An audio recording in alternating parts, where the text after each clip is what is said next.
শাশুড়ি চায় নগদ টাকা, স্বামী মোটর গাড়ি।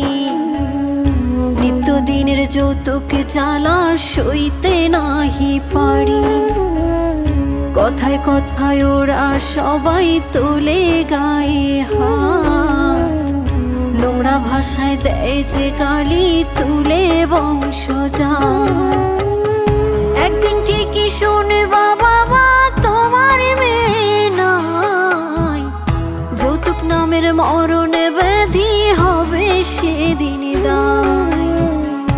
একদিন ঠিকই শুনবা বাবা তোমার মেয়ে নাই, যৌতুক নামের মরণ ব্যাধি হবে সেদিন দায়। বাবা যৌতুক নামের মরণ